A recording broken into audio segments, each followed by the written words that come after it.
The movie industry has seen amazing improvement over the years, especially with countries in Africa. Let's look at Nigeria, for example, creating a total revenue per year of about $22 million, producing between 2,000 and 2,500 movies in a single year, and creating jobs almost amounting to 1 million for their citizens. Now, this is not only happening in Nigeria, South Africa, Kenya, also recording amazing improvement. But Zambia, $350,000 is our only projected annual revenue. And it's disputed that most movies that are produced don't even make it to the market. What is the problem? Where are we going wrong? And what could be the solution? These and many questions are what we are talking about today on the show. Mr. Nkosha, welcome to the show. Thanks a lot, and I prefer you call me Uncle Bob, James. All right, Uncle Bob. Are you free that I call you James? Yes. Or Kuje? Thank you for accepting our challenge to come on the show. How long have you been in the movie industry? Ooh, I would say professionally, probably 20 years. 20 years? Yeah. Then, and professionally, probably 4 years. 4 years. 40.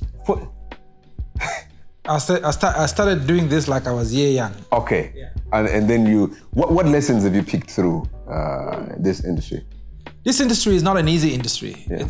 It demands a lot of work. It's a hard-working industry. You have to read and you have to understand and you have to remain relevant regardless of the situation. And it's not so it's not for babies. Yeah. It's something you need to wake up early in the morning. You need to supervise yourself. You need to train yourself, and I think that goes for most disciplines that are talent related. Okay. You know, you have to have a lot of discipline, and you have to work outside the hours.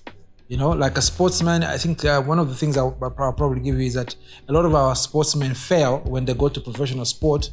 In professional spaces, maybe in Europe or other spaces, because that sport demands that you work outside your hours. Yeah. But if you're going to go and say, okay, I've knocked off, there's no more work, you're going to fail, and that's the arts for you. So are you saying then this industry is not something you can venture in as your main job at the beginning? You need to find other sources, or is it viable for them to make an end? No, it's viable. I'll tell you, I worked for the mines for 6 years. Yeah. And I decided I'm going to stop. I just decided I'll quit. Yeah. And I quit. And I went, there was no industry. Yeah. Now we have an industry. But then when I quit, when I said I'm going to do this, there was no industry. Because I was sure, I was confident with myself that I can make it. Yeah. Because even when I was working, I was still making a little bit of I was moonshining and making a little bit of money on the weddings and stuff like that. But I realized that when I looked around my house, I realized that I was subsidizing the mines. Yeah. And most of the stuff that was around the house, I bought through performing, through doing emceeing. Oh, okay. And that's probably just gave me an impetus that, look, if you can make this, why are you going to go underground? Why are you going to go from Monday to Saturday and spend the whole day there, and then only to get 40% of what you need to survive? The other 60% is coming to do something that you're doing over the weekend. Yeah. Because it's a weekend job. Yeah. It was a weekend job, really. Yeah. So I was working 4 days in a week, making more money than what I was making in 30 days. What I was doing in probably 30 or 25 days or so. Yeah. Now, talk about numbers. $350,000 is the projected income in this industry. In comparison to other countries like Nigeria bringing in $22 million. You have South Africa bringing in $7 million. What is the problem? Why are we realizing few cash in the industry? We're a budding industry. We're starting. We're new in the industry. You know, it's like you said, comparing yourself to someone that has worked 30 years in terms of what they've acquired, and someone who has just worked 3 days or 4 days. So basically, we have a lot of little things that we haven't done yet as an industry. Yeah. And first on the lineup is the fact that we don't have a school that is supporting the industry. You know, Zambian Institute of Technology, was created to support the mining industry, because without the colleges, the trade schools, the mining industry was going to basically fail to operate, because you need the technically knowledge people to run that industry. Yeah. And that's what we're lacking in this country, where we don't really have a school that is supporting the industry in terms of giving the human resource to run the industry. Yeah. Now we've had a few colleges coming through, not really major schools, but I must hasten to say that we're heading the same direction with CBU. We've been pushing for a long time, but right now CBU has cracked in terms of, look, we need a school of creative arts, and we have a department of arts at CBU doing musicology, and sooner rather than later they'll venture into film and theater and so on and so forth. So for the industry, for now, we do not have that, so to say, and we don't have so many people in practicing. Yeah. I can count with my fingers how many production houses we have in the country. Yeah. So if we've got 10 production houses, probably have 10 productions going around or 10 series going around. So you've got a maximum amount of money you're going to make. But if you talk about the Nigerians have had schools, universities on theater, university on film for a long time. Because I remember the last time I was in Nigeria, I went to perform with Basket Mouth and them. Yeah. Nigeria, as far back as they had a national theater, and they had these schools, and if I can remember correctly, it's as far back as probably 1995 to 2000. They were already there. The time I went back in 2005, it was really already established. People were getting educated as performing artists. Okay. We don't have that now. So even the companies that are around, that are dealing, some of them, yes, they've got a little bit of education to support the industry. And then there are some of us who are bush mechanics. We've learned it the hard way. Sort of, we taught ourselves. Yeah. So we're not yet there to make the $7 million. Yeah. Because one, we don't have the school, so we don't have the technical know-how to have so many production houses. So what should a new entrant really know and prepare if they wanted to come into this industry? If they want to come into this industry, they have to know that they're going to sacrifice quite a lot of bit of things. Okay. They have to know that it's not something you're going to start and try and error. And I think that's one thing I've noticed amongst the youth is you do try and error. It's not something you're going to do in 1 year and be successful. Yeah. It's not something you're going to do in 2-3 years and be successful. But it takes time for you to reach a particular level of success. It takes time for you to become a Bob Nkosha. It takes time for you to reach that level, so to say. Yeah. So it's a movie that it's an industry. Like a movie demands patience, and the industry itself demands patience. So it's an industry that really, really demands patience. Yeah. And you grow with it. Yeah. I have 2 traditional questions on the show. Mm-hmm. It would be unfair to let you go without asking you these questions. Uh-huh. The first question is, have you had to crush some people to get to where you are? No. Okay. No.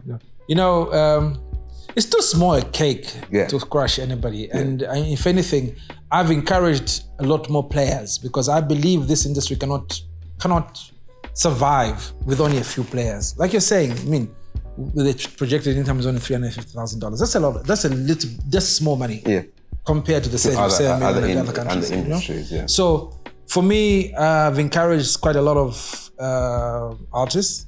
A lot of artists have gone through my hands. I've encouraged not only just comedians, but actors, filmmakers, musicians. A lot of musicians have had my support. From way back, the time the JKs, the Dannies were starting. They're basically my babies, Nasty D, and all those. In fact, the first time Nasty D performed at Ngoma Awards, I personally ensured that he does that. Okay. You know, when we were producing Sounds Good on ZNBC, we reached out to the George Bangles and so forth. So we've touched a lot of artists, and for me, the more the merrier. this industry cannot survive on a few people. Okay. When Zambian Magic was asking for, they would always come to me and say, do you know anybody else? Especially in the beginning. So I introduced people like the Mwino Mushi to Zambian Magic. I encouraged the guys in Flava, Chinterere. I kept on encouraging them to go onto Zambian Magic. Okay. Those are fellow comedians. For me, it's not competition. Yeah. For me, the more we are, the better. The more we demand, the better productions we do. Because then you have that kind of thing that, okay, these guys have done this, so we must go to another level and beat them and get a better product to the market. Yeah. So it's not about crushing eggs. You don't. I have never done that. Okay. Yeah, but people would assume that I would do that because everybody wants to come to me. Yeah. The only thing is that people know me. You know what I mean? I can't do anything about it. Yeah. You know, when you're good, you're good. Yeah. So, I mean, we're torch bearers, so everybody's going to refer to me. Yeah. Even when they came for the competition, the stand-up comedy, you remember stand-up Zambia competition? Yes. I was approached first because you go into a country, who's the comedian there? Can this thing work?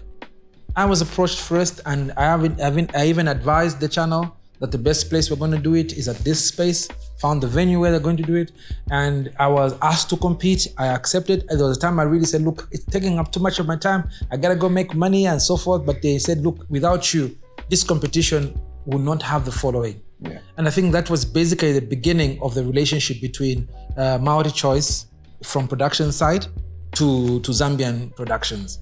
Okay. Yeah. So your last words to those that are coming into the industry, how do we promote it and increase it? I'm not calling them last words, Kujay, because I know you're going to call me again on the program, you know? So they won't be my last words. But your words of advice. My words of advice is that when you have it, seek knowledge. Yeah. Use your phone properly. Don't take selfies. Don't share jokes. Don't share nudities. Yeah. Use your internet to gather knowledge. Yeah.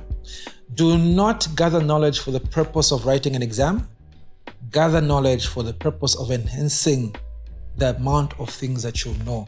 The more things you know, the more it's easy for you to be successful in life and as well as in this industry. You cannot call yourself a writer because, Kujay, I'll have you know, I write my own stuff. I direct my own stuff. I act in my own stuff. I manage my own stuff administratively. But nobody can know, it's not everybody that can do what I'm doing.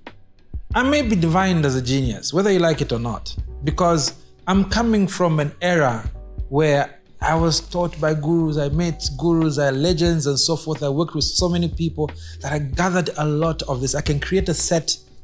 And believe me, I knew how I was taught how to write screenplays in a very tricky kind of situation where you're thrown into the deep end. So Lawrence Thompson threw me to the deep end and says, Bob, write Kabanana, start writing Kabanana.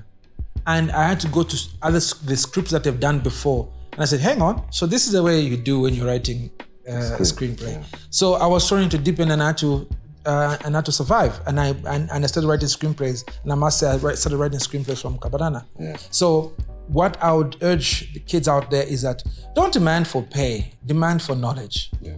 Because when you collect the knowledge, then you're going to apply that knowledge and make more money. And for those of you going to universities, get your first degree. Don't go and get 107 degrees and not apply anything. Get your 1 degree, apply the knowledge you've collected from that 1 degree. Don't go and say, no, I'm going to get a master's, I'm going to get a PhD, I'm going to bachelor first degree. I've not done anything with it. So do something with your first degree or do something with your first certificate or your diploma before you further your education. Don't further your education because you want a promotion. Yeah. Further your education because you need to upgrade or update yourself or take yourself to another level. All right. But please read even if there's no test coming. All right. Thank you for coming through. Thank you very much, and I'm glad to be on your show. It's always a pleasure. All right. Now talking about knowledge, let's check out what's our financial tip of the week.